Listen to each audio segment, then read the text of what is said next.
Leadership Enables Quality Planning is the title of this particular video, and it's what you should be thinking about as you listen to me talk over the next 3 to 5 minutes about leadership. It takes leadership to be a good planner, and that's what we'll cover in this video. And we're going to talk in a little more detail about 4 different types of planning scenarios that you should build into your strategy, into your mission statement, and how you're going to deliver on your mission statement. The problem is a lot of founders and CEOs are not good planners, and therefore by deduction they're not good leaders. Now that can be fixed with training. The solution is to look at leadership and good planning as synonymous and teach leaders good planning skills. That's part of what we do at Lienhart Leadership Consulting, and I hope these videos will help you jog your thinking about some of those items. Good leaders are key to real entrepreneurial success as well as real entrepreneurial success.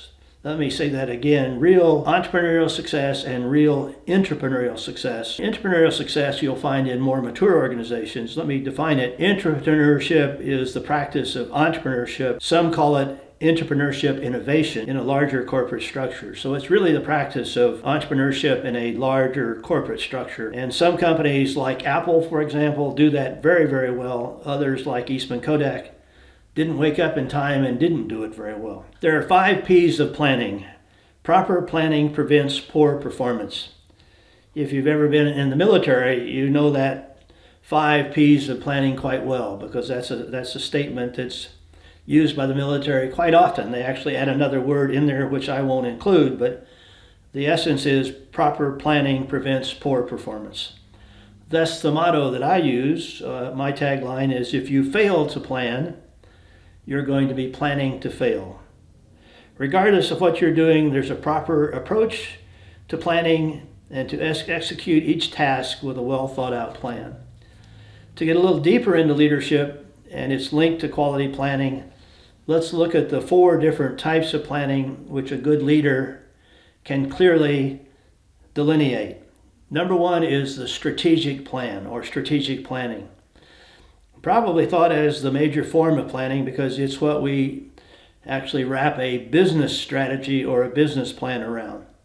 So a strategic plan is important because it's the plan that actually turns our wishes into actions. If you are in a business and you have a vision, like I say, that's 3 to 5 years out, a means of determining what is good, what's going to help you determine what you're doing, your time, your human capital, your money. It's an iterative living document. That's why we say plan, do, evaluate.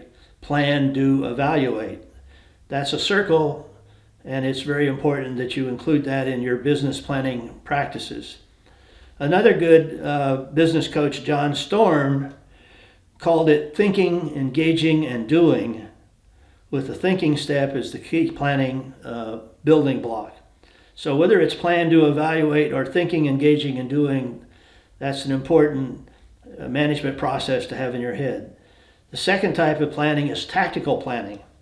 Again, military folks use tactical planning quite often. That's their attack strategy. But I'd like to convert it into something for more commercial use, and that would be our marketing technique or our marketing strategy. That's actually a tactical plan. So understanding your competition through SWOT analysis, positioning yourself with a tactical plan to beat them or to outperform your competition. Capture the high ground, the marketing advantage, the momentum to grow and outperform and remain resilient. The third type of planning is operational planning. It's one of my favorites, I guess, because it actually captures the processes of running the business, of making the business work, whether it's a product-related business or a service-related business.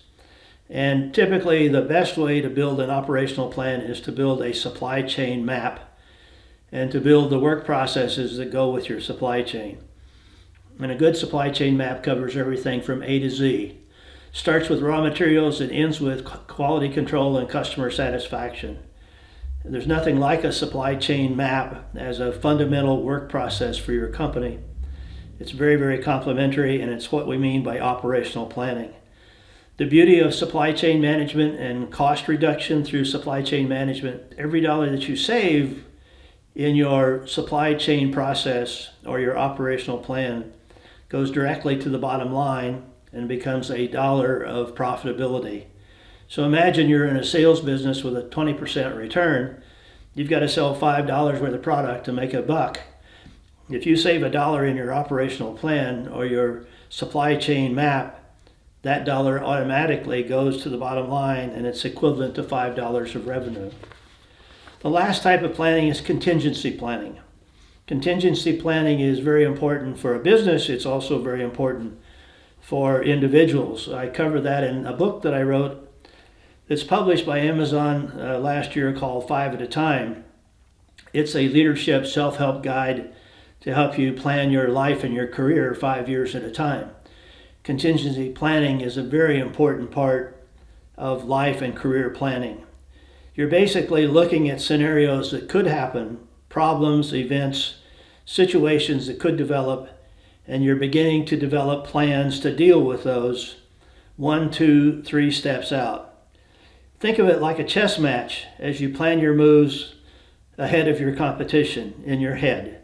Contingency planning puts you in a ready position to react to a now planned contingency as opposed to a surprise, allowing you already to have thought through the pivot strategy and your next move, and you'll have thought of the financial and human resource consequences and prepare your contingency reactions to make these just another day at the park. Again, in my book, 5 at a Time, you'll see a number of references to contingency planning and how to deal with that. Practice using these 4 types of planning, and you'll make a good leader into a great leader and an even better team leader as he includes his key management organization in these planning activities and commitments. Follow this video leadership series at our channel on YouTube, which is Lienhart Leadership Consulting, and on our website, bradlienhart.com. I'm also actively posting on LinkedIn and at Pinterest. You'll have everything you need between the videos and the blogs to really get a good feel for what we mean by leadership practices and characteristics, how to become a good leader. And if you want help with that, if you'd like some support with that, to become a good life leader or a good business leader, I'd be happy to have you contact me at lienhartb@yahoo.com